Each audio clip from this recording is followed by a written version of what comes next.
If you spent any time today trying to figure out what is happening regarding the world of tariffs, you wasted your time because I don't know. It's the same thing over and over again. I don't know. Which side do you like? You like that side or you like that side? You want to hear that guy or do you like that guy? You want to hear CNN and Trump's a jerk, or do you want to watch this? You want to watch Rand Paul? Do you want to watch Bill Ackman? Which guy do you like? Not what truth do you like? Which guy do you like? Which person do you like? Which channel do you like?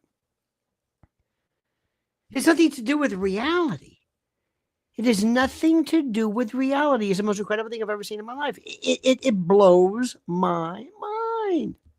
It absolutely blows my mind. And what's also more important than anything else, what I find fascinating, really, really, truly fascinating, more than anything else, is the idea that, and this is important for you to understand, we are no closer today than ever in finding out what this is about. Now, let me take you through this and let me give you a couple of things. First of all,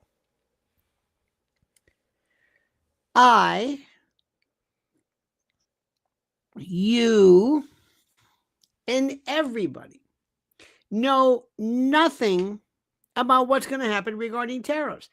I don't know. I can pretend.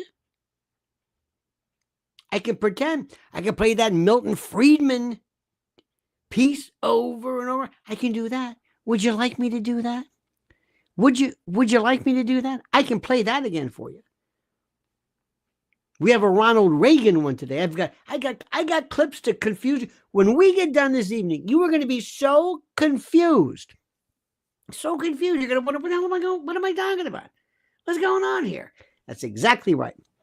Because remember, no matter what the truth is, no matter what they say about Reagan, about Trump, you're not going to hear anything good if he solves everything.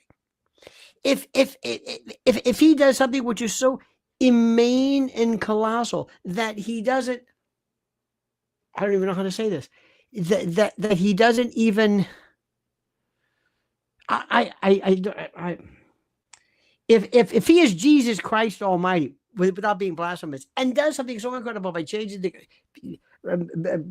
bankrupting China or having them beg for forgiveness, whatever he does, the left will never acknowledge it. You do understand that, right? Do you understand that? The left is never going to acknowledge it. So we've got stuff for you tonight that is so interesting. And it'll go to show you how everything is nuts. Now, what I want you to do, dear friends, is simply this. I want you, first of all, to hit the like button. The like button is our way. It is the most important thing in the world. It is our HOV lane. It puts us into a new category so that other people will say, hey, I like that guy. I'm gonna listen to that guy and those gals and guys of that their Lionel Nation show. Hit that little bell so you're notified of live streams and new videos. And also make sure you are subscribed. Subscribe. For reasons I will never know, 80-something% of the people who watch us repeatedly don't subscribe. So before we get down to business, now we are going to have some kind of fun tonight.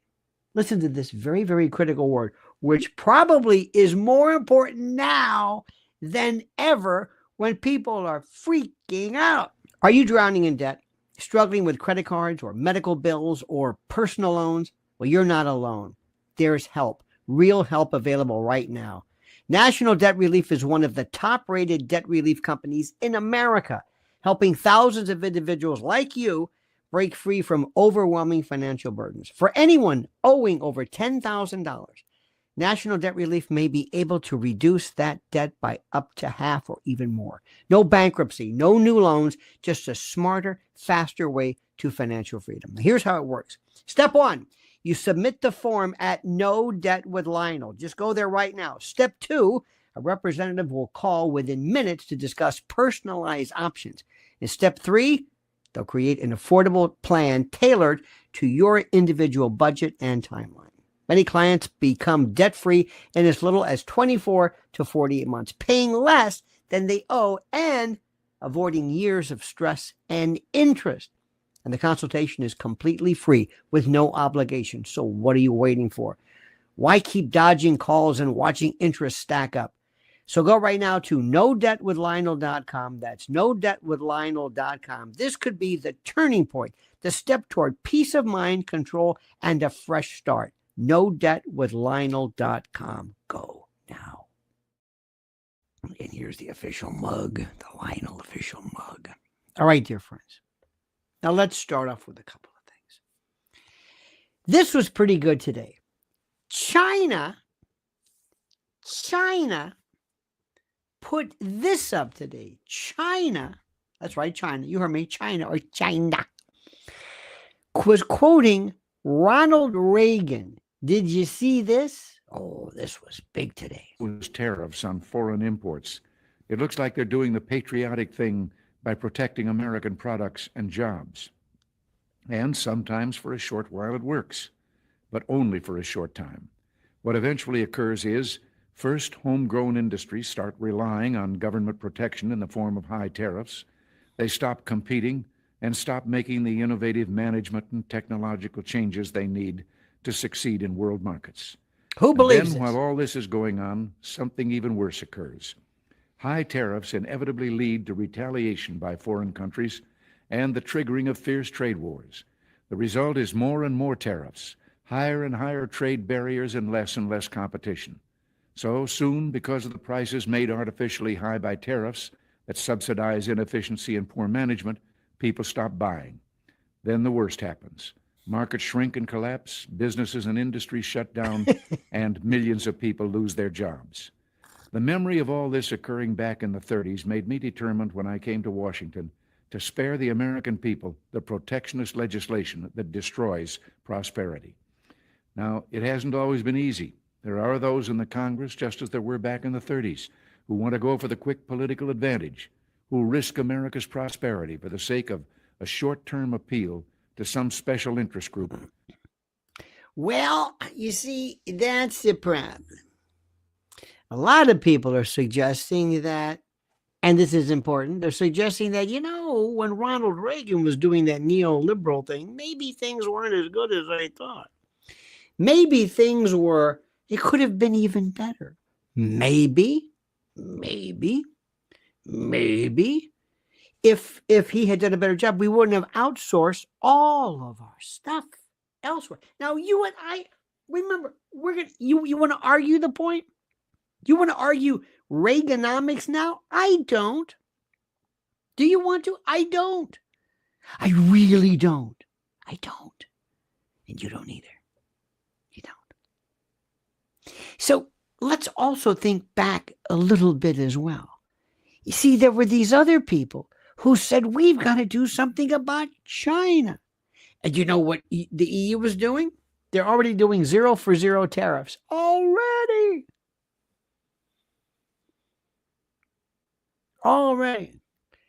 Imaginary value of their money is the problem.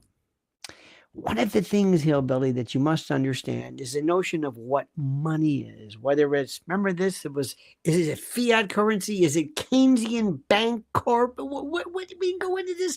Is it crypto virtual currency? Oh dear God, don't do that. Anyway, that's what he said. Remember Chuck Schumer? Chuck Schumer was furious. Oh my God, what happened? There we go. Chuck Schumer. There we go. Chuck Schumer was furious with President Trump for not protecting us enough from China. See, China gets people's attention. Remember Chuck when he said this? I'd like to see him explain his decision to the thousands of steelworkers whose jobs are on the line because their companies aren't competing on a level playing field because China repeatedly subsidizes, doesn't play by the rules, and cheats. Yeah. It's another classic example of the Trump administration promising one thing but doing another. President Trump has promised many times to crack down on China. And still, 10 months into his administration, his Commerce Secretary is once again needlessly delaying a preliminary step in that effort. That's right. Every time I see Secretary Ross, I've known him for 30 years, he's a New Yorker like I am, I say to him, when are we going to do something on China? Oh, we're going to do something tough. See? And each time there's a different excuse. See? This should have happened in the first 2 months of the administration. It hasn't. That's right, Chuck. So, listen carefully. Because of the Republican inaction, because of the president's unfulfilled and rapidly becoming broken promise on being tough with China, Senate Democrats will be sending a letter to President Trump and Commerce Secretary Wilbur Ross demanding that the administration keep its promise to crack down on China's unfair and predatory trade practices. Now, one more thing on China. Today I read Tesla, our great car manufacturing company, will be relocating to China. What? When you want to sell cars or many other advanced products in China, you have to do one of two things. Set up a joint ownership company which lets them steal our intellectual property or face huge tariffs. That's based on the fact that the WTO was poorly negotiated and China was regarded as a developing country. That's right. That was the fault of President Bush and President Obama. Neither did enough to stop China. Based on his campaign rhetoric, you'd think President Trump would be tougher as China steals our family jewels. It's no longer clothing and furniture. Family jewels. Oh my God. It's our best industries. They steal our intellectual property by these joint ventures. Sometimes they do it by cyber theft. A lot of times they do it by cyber theft. There's nobody in the Senate. And it's hurting the good paying jobs that might be available to our children and grandchildren. Doesn't that sound great? Based on campaign rhetoric, you'd think President Trump would be tougher on China. But so far, it's been a lot of talk and not very much action. What about now, Chuck? Stop right there. Tell me you understand what we're talking about. It's all bullshit. Bullshit. Say one thing, do another, make a better bullshit. It's bullshit. It's all bullshit. Do you understand what I'm saying? My friend, I'm a reasonable man. I know you are too. I understand there are subtleties and nuances. I understand these things. But I also recognize the fact that there are sometimes things that, things that go beyond this. And the thing I found out is in Washington and with this, nobody knows what they're doing and they don't know what they're saying. It's the most incredible thing in the world. Remember, and it's not just them. I mean, nobody knows what they're talking about. They talk about this thing called the middle class. Do you remember that? The middle class. You know who spoke about the middle class? You know who was really big on the middle class? Bigger than anybody you could imagine. You know who really was? I'll tell you. Honorable middle-class people who are being crunched. Unless we begin to figure out how to begin to rebuild the middle class and speak to the middle class, we're in deep trouble. They ain't voting for us, folks. By the way, just quickly, he was good. I mean, in terms of his loquacity, his delivery, he was actually very, very good. He had a very good phrase, a good, not so much a turn of the phrase, but his ability to speak and articulate. He was wonderful, wonderful. And then, well, you know what happened. But listen, this is the best of JoJo. Every single year, the earning power of the middle class dropped. Middle class people are getting killed. Middle class needs relief. The middle class is struggling. Barack Obama will change it. The middle class got left behind. That's why President Obama asked me to lead the middle class task force. Middle class people actually lost. The middle class is struggling. And right now, a middle class life is much more fragile than it needs to be or it should be. And the middle class is being screwed. If you're leaving a middle class life, that's hard. Top 1% and 2% have done exponentially better. Exponentially. As middle class incomes have plummeted. Exponential. But you know what's happened to the middle class at the beginning of this century? It's been clobbered. It's been absolutely clobbered. This is a make or break moment for the middle class. It really is. This is deadly earnest, man. This is deadly earnest. How they can justify Isn't he good? raising taxes in the middle class has been buried Listen to the this. last 4 years. He's a Republican. But you know the truth. The middle class is still in trouble. The middle class is still in trouble. This The is middle class is 2013. in real trouble now. 2040. Real trouble. That's what being middle class is. That's what it's about. And the middle class is being clobbered. It's time to help the middle class, not lay more burdens on the middle class. say it. Everything that's happened has eviscerated the middle class. Is Donald Trump,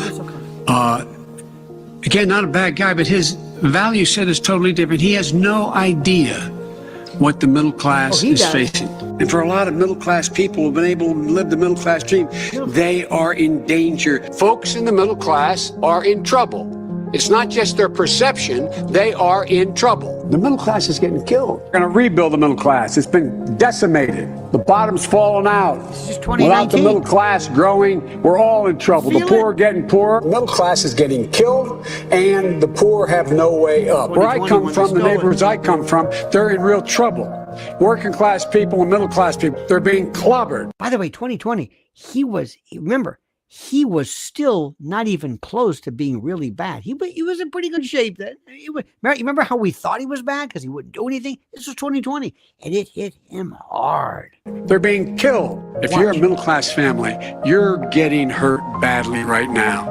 You're sitting at the kitchen table this morning That's the deciding, old Trump. well, we can't get new tires, they're bald because we have to wait another month Are or so. sitting at the kitchen table with their bills spread before them, knowing that there's no way to make it another day.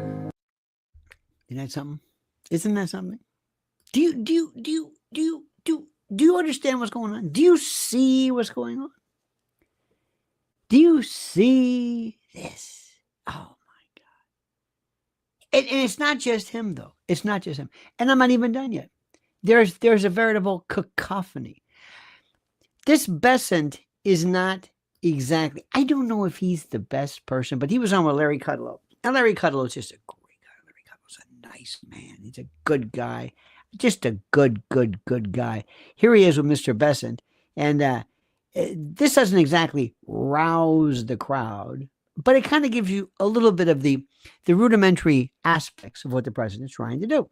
I haven't seen anything from them, but Larry, I can tell you that there are 50, 60, maybe almost 70 countries now who have approached us. So it's going to be a busy April, May, maybe into June.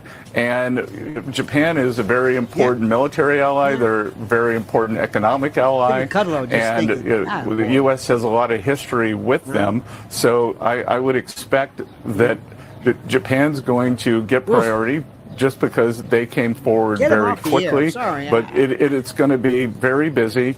And if President Trump, again, gave himself maximum negotiating leverage, and just when he achieved the maximum leverage, he's willing to start talking. I got to go.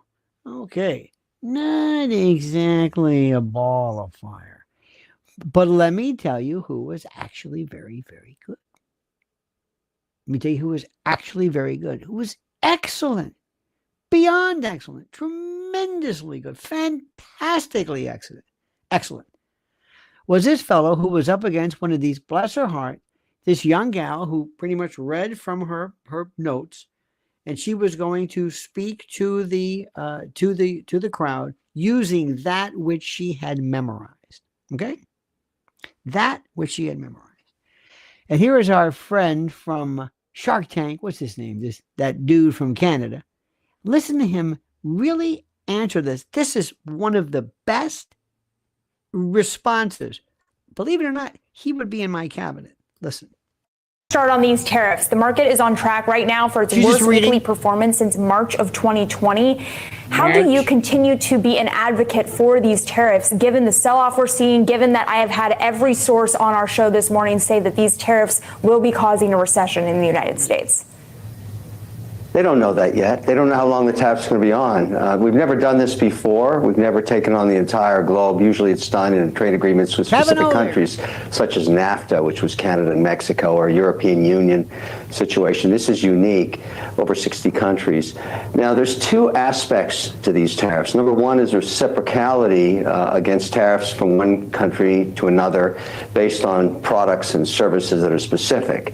So if you're charging a 20% tariff in India, it's going to be reciprocated in the United States. And those go away pretty quickly. That actually leads to fair trade. The more complex aspect of these negotiations are around the idea of trade imbalances. And so when you put on tariffs to try and fix trade imbalance, it's difficult because... Now, by the way, let me just throw something in there. Japan is already talking. Taiwan's already talking. And EU, what's her name? Helga von Stupp, whatever, she's talking about. So it remains to be China, ladies and gentlemen. China. It's all about China. Come in, China. Come in, Berlin. Come in, Berlin. Because the largest economy on earth is the United States. So really you're starting a behemoth negotiation, and it's happening in every country. You highlighted Canada, but you might as well talk about Britain or even Switzerland, where I am right now, where they have over 30% tariffs imposed 48 hours ago. And so you can assume that behind the scenes are two spheres of negotiations. One is, let's try and reduce the imbalance of trade by buying more stuff from the United States. That's one signal. And the other, which is very easy to fix, is simply drop the tariff. Remove all tariffs. If you're going to have reciprocal tariffs at 20%, 30%, 40%, just get rid of them, bring them down to zero. But Kevin, as of this morning, with a 34% retaliatory tariff from China to the United States, we are not getting closer to free trade. We are just getting further into a trade war. No. It just started. Honey, it just started. What's this trade war? It just started. What are you doing? They gave her these things. God damn it, you want to work for Yahoo Finance? You better make sure you say this stuff.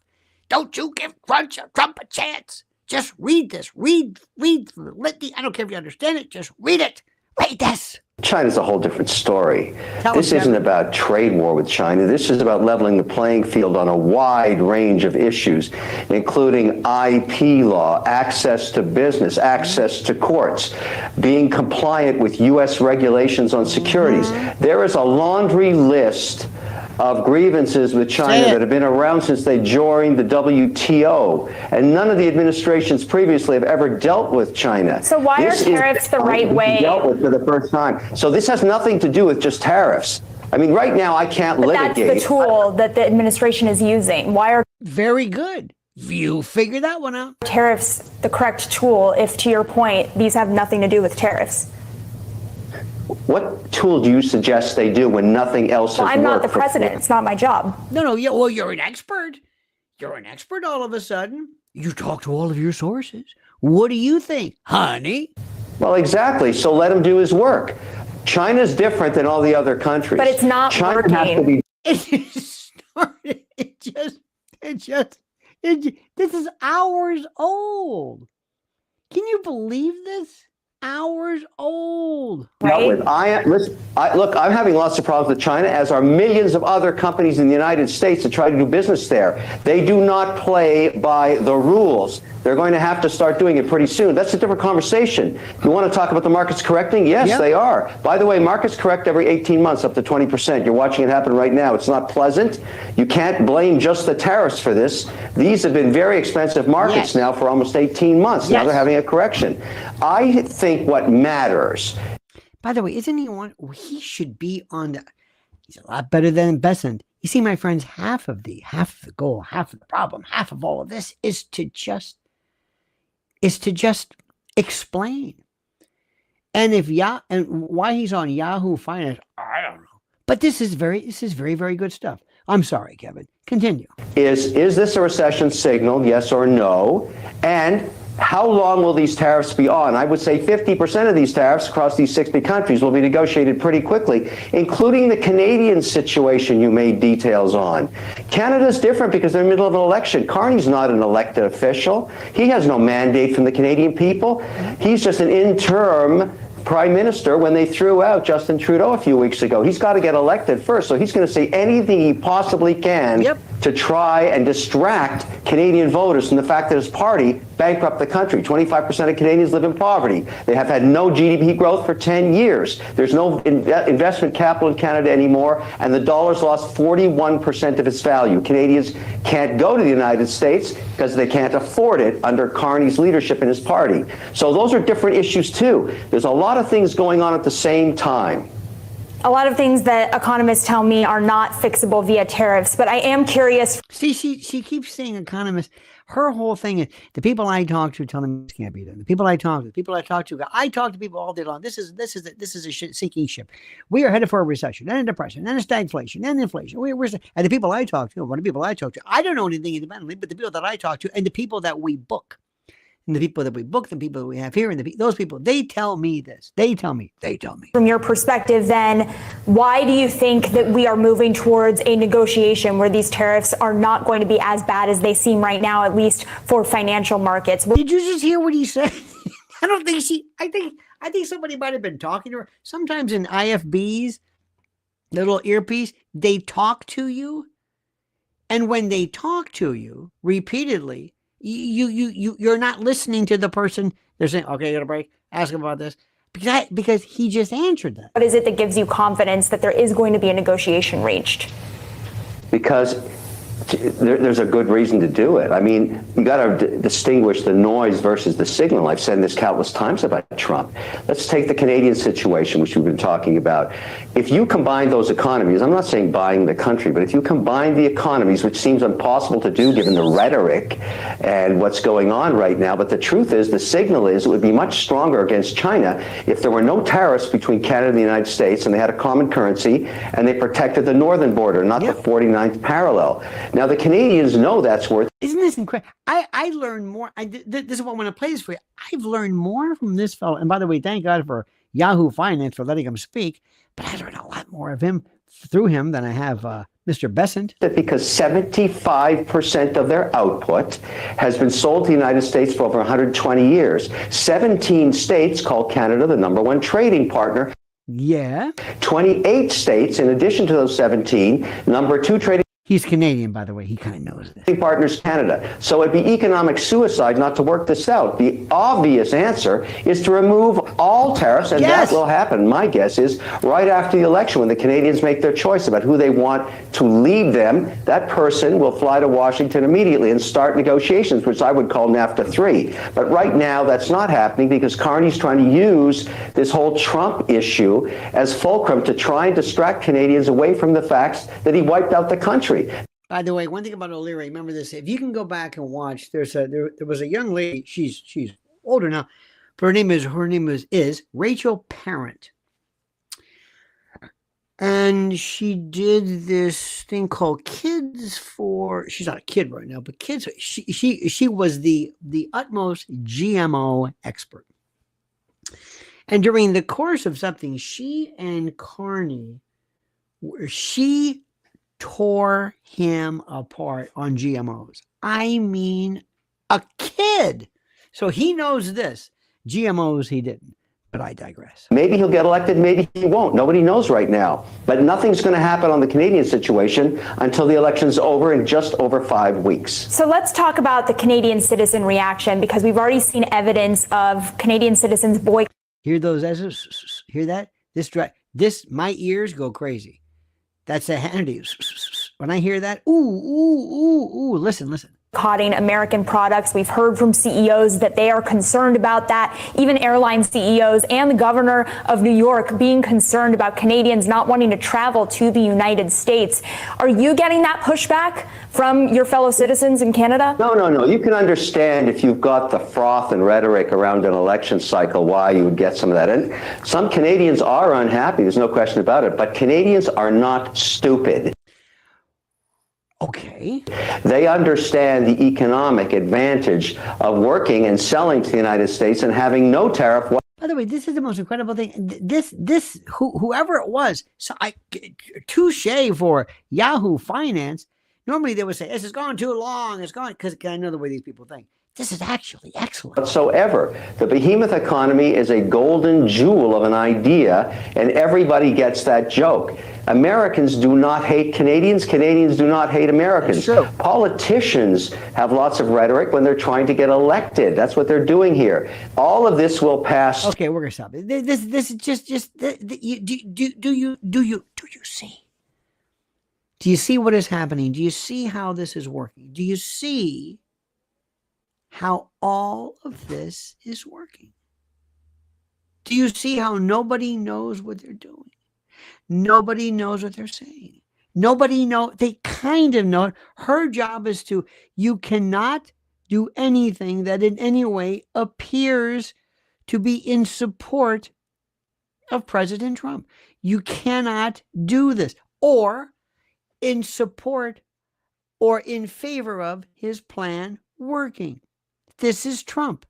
Even though I could list for you case after case, and I have, of people who basically said, what are you going to do about China? But you understand the way this works. The president cannot, there is no, you cannot say, and by the way, whether you're Bill Ackman, whether you're Rand Paul, whether you're Dave Portnoy, that retardate, why he's on, I have no earthly idea. This mega zillionaire, he's a moron. You have these people who are, how did they do? All right, go out and blast Trump. It started today. Today was day one. I don't know. I don't understand. It's like, you ever talk to people before who go on a diet and they say, hey, I'm hungry. Hungry. You're on a diet. But I like that. I don't like this. I'm hungry. I say, what do you think this is? Or somebody who's trying to get off of drugs. Hey, I got the shakes. I know you're I don't understand what people think is the reaction to this. I don't know if people don't know what to say. That's all I'm saying. That's all I'm trying to say. I don't know if they really grasp it.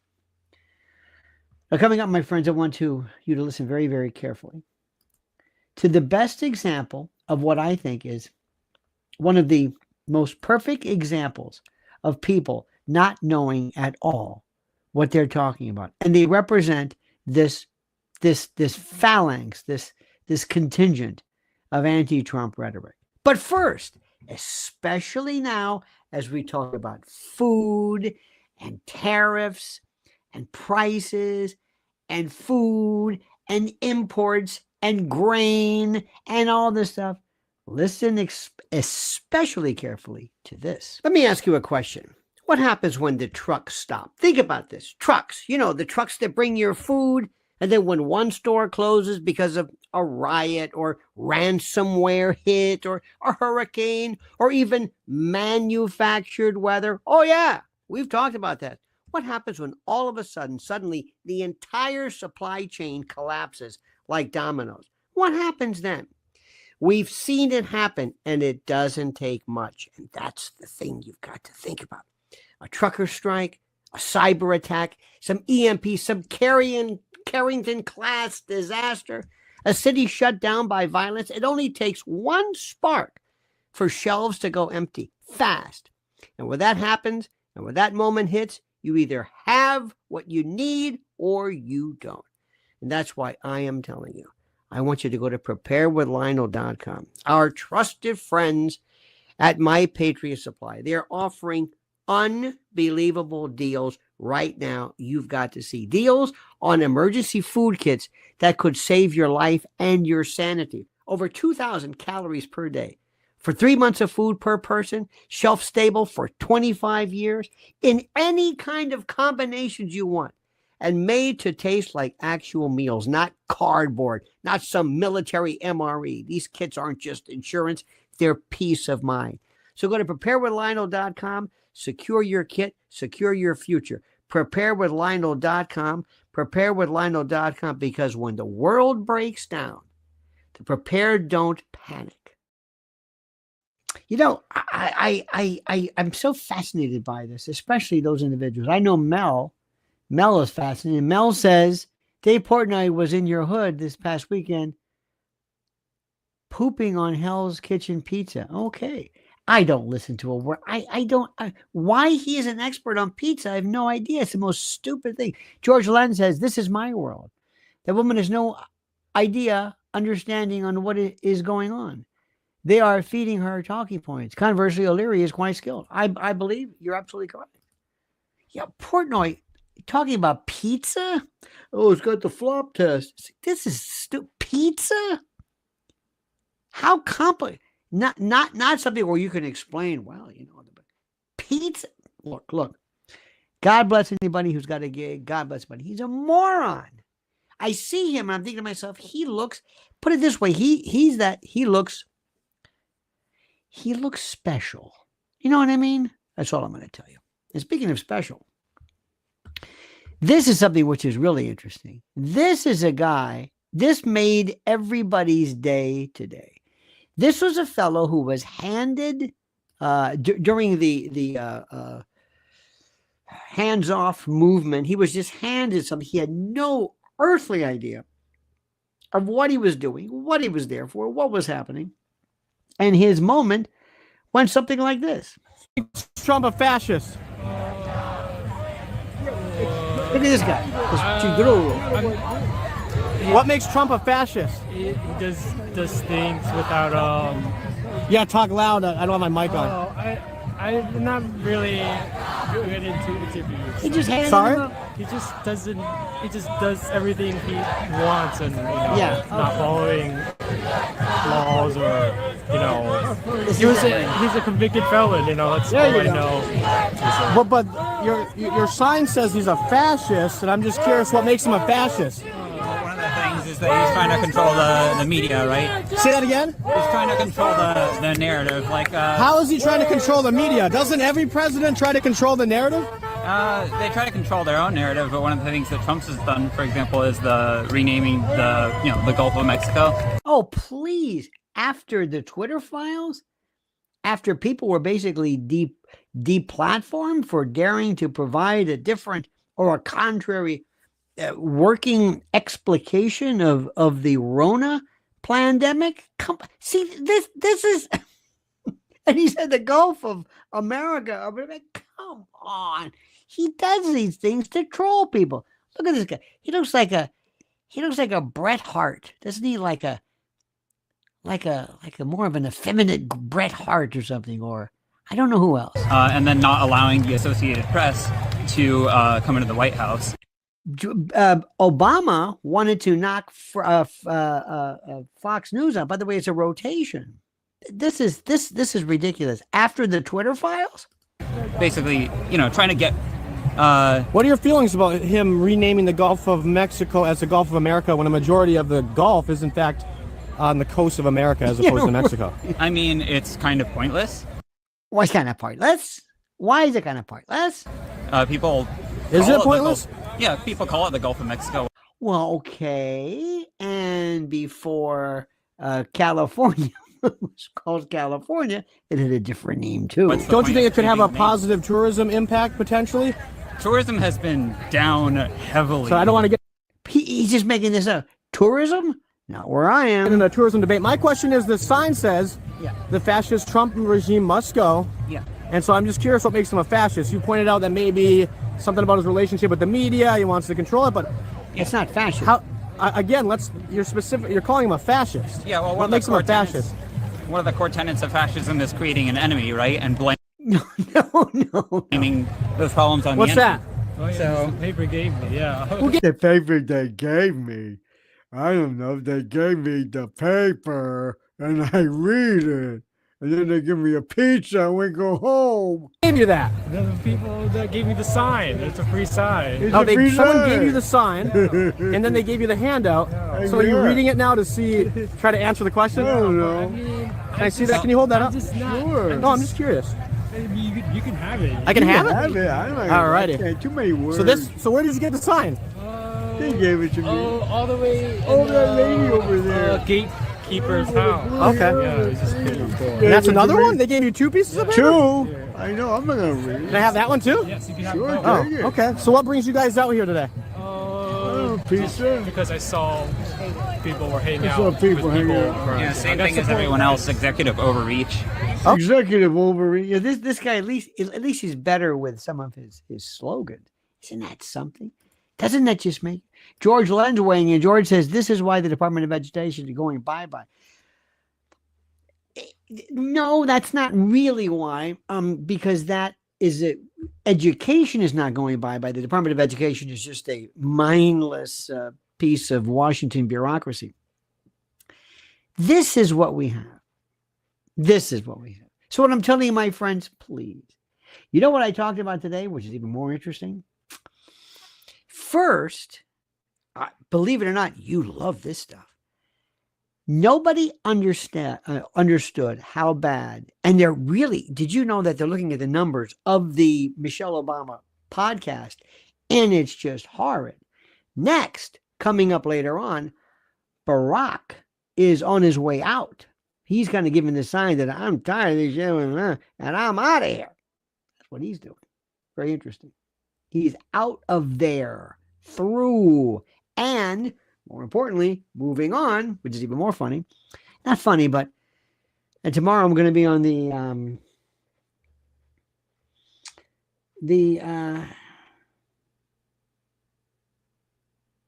is it tomorrow?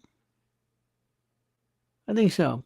I'm going to be on Mr. Atwood's show in the UK regarding, this is a very interesting thing, of Russell Brand. And nobody knows anything about what this is really about. Nothing. We're not really sure. And I go through this very, very, very detailed. I want you to see this video I just did on the problems involving Mr. Brand, and how we get to the point sometimes where these people with 26-year-old and 20 to 26-year-old accusations all of a sudden that are from before. And I also did something for the private channel. You know, there's a private channel. Then there's nobody cares about anything. See, I can't even use, there was a story today about FDLE, Florida Department of Law Enforcement, busted a huge CSAM group, child sexual abuse material. And I can't even mention the crimes because YouTube's sensibilities. You think you got problems. I can't even say the crimes of what Mr. Brand is charged with. And so it's getting better. It's getting better. And another thing, too, is I want people to understand, if there's one thing, and this may seem priggish, it might be pedantic, it might be a waste of time, but I'm telling you right now, there is a word that is starts off with P-E-D-O. It deals with a chronophilia. And you know there's hebephilia and ephebophilia and all types of other names of this. But there's one, this P-E. Who is it? Sean Atwood, my friend, calls it a PDF file. Because you got to come up with these stupid, it's ridiculous. And what I'm trying to tell you is forget what it is or the motivation that might be for abusing human beings. We don't care what you like. You can't violate human beings. Nobody ever refers to DWI drinkers as scotch fanciers or enophiles. We don't do that. We don't talk about that. But for some particular reason, we get into a kind of a habit where we say something repeatedly and we're just used to it. As far as anybody's concerned, they just keep saying it. It is not, repeat, it is not what you think. We're never going to arrest you because of what you like. You could have the most bizarre medieval self-abuse fetish that is just disgusting and violent. as long as you don't act on it. You can think whatever you want. You can be fantasize about cannibalism. I one time was on a TV show where there was a New York City cop, and he was a part of this kind of a role-playing thing where he was actually acting like a cannibal. And he was on this chat line talking about, can you get pans to cook? I mean, it was crazy, but it was all nonsense. I think the word is bullshit. So I thought, they said, well, should you fire him? I said, well, as a police officer, probably a good idea to remove a gun from him. But is there anything wrong with you fantasizing? No. Can you play Dungeons and Dragons? No. What was that thing called 100 years ago? Not Pokemon. Remember they were walking around in the middle of, remember they're on the plaza, they would walk into traffic and they would, was it Pokemon? Remember that when they were all converging and it lasted a week and then it just stopped. Remember that one? It was the most incredible thing in the world. They just converged and then they stopped. I don't know why. They just did. Yeah, right. No, but I don't know why it just stopped. It wasn't fun anymore. It was like a week, and all of a sudden, we went one time by the plaza, and then all of a sudden they're in the fountain, and they're like, what are you doing? Anyway, what you are a part of in terms of what turns you on, what attracts you, means nothing if it never involves at any point the actual, how do I say this? The actual victimization of individuals.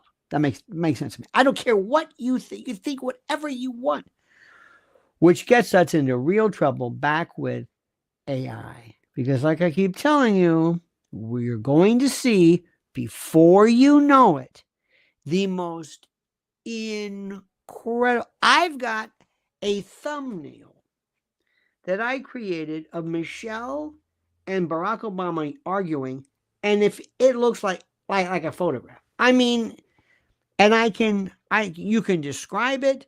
I want a nice graphic of them arguing. I want Michelle to wear that funky hair. Did you ever see those bowls of those like topiary she has in her hair? I want Barack to be lowered her to the right, wearing a jacket without a tie, screaming and yelling. I want them to be crying.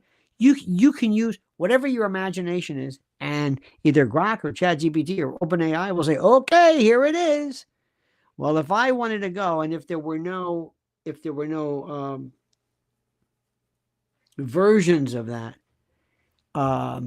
it's going to get very, very, very scary. One more thing.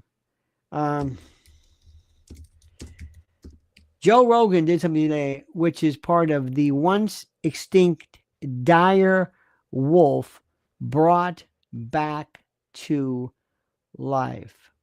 And it was part of a gene editing restoration process and called de-extinction. The DNA from the fossils of dire wolves was extracted and used to edit the genes of gray wolves. Okay. And lo and behold, they came out of nowhere. And Joe Rogan did one of the best descriptions ever.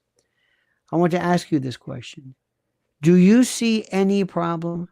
Do you see anything scary? Any problem? And for those of you wonderful religious people to say, you're tampering with God. You're tampering with this. You're recreating. Why do you think this is extinct? Why are you playing with life? What are you doing? 1 minute you're trying to terminate it. Do you think God, Jurassic Park, do you think God would take umbrage at that? Do you think? What are the aspects of this? What are the ends? What are the limitations? Do you ever think God would look down and say, what are you doing? What are you doing? You're taking my genetic code and you're chopping it up and you're moving it and who do you think you are? No, God, this is good. This is extinct. Excuse me. This is like you putting arms on the Venus de Milo. This is my code. This is my, how dare you? Do you think so? Do you think so? It's not nice to fool with Mother Nature. Carolina guy, who came up with this? What was, it's not nice to fool? You must be roughly my age. What was the commercial for, it's not nice to fool Mother Nature? Who knows it first? Who can answer the question first? What was the FAFO? It sounds like FAO Schwartz, doesn't it? Kind of when I hear the FAFO. What was it? It's not nice to fool Mother Nature. John says butter. No. Parquet. Nope. Chiffon. Thank you. Gracie loves George. Chiffon Marjorie. Remember that? It's not nice to fool Mother Nature. We'll talk about this, my friends. I'm always defending God. I'm not a proponent, but I'm always defending God. I'm saying, wait a minute, God would say, whoa, whoa, whoa, wait. Now you're playing with this. Tell my friends, I think tomorrow we're going to pick up this Russell Brand thing. I think one of the reasons why is because he decides he's going to go against the system. He's turning his life around. There is a fellow named John Alite, or Elite, but it pronounces Alite. And he's running for, or no, he was appointed to Englishtown, New Jersey City Council. He was a mobster. He was with the Gambinos. He pled guilty. He killed and did all this stuff. And he was in prison and he testified against, he did his thing. Okay, fine. But he's trying to put his life behind him. And people are saying, you can't do that. You can't do that. Why not? You just can't. Well, why can't our friend Mr. Brand do that? Why not? Why? They don't like when you do that. They don't like when you take on the system. That's like they have Candace Owens. They've got her targeted. Oh, they want her bad. Oh, they want her so bad. Ooh. She scares me because she's a little reckless. She thinks she's somehow protected by the truth. It doesn't work like that. It doesn't work like that. But I wish her the best. I like what she's doing, but she's sloppy. We'll talk about that later. My friends, I thank you so much.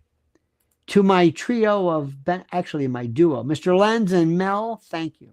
Thank you so much for your kindness, for your alacrity. Don't forget to follow Mrs. L at Lynn's Warriors. Don't forget to follow our other station, our other channel, at Lionel Illegal. And also don't forget, my friends, to make sure you are subscribed right here to Lionel Nation. All right, dear friends, have a great and a glorious day. Thank you for thinking. Thank you for being with us. And thank you for spending the time with me.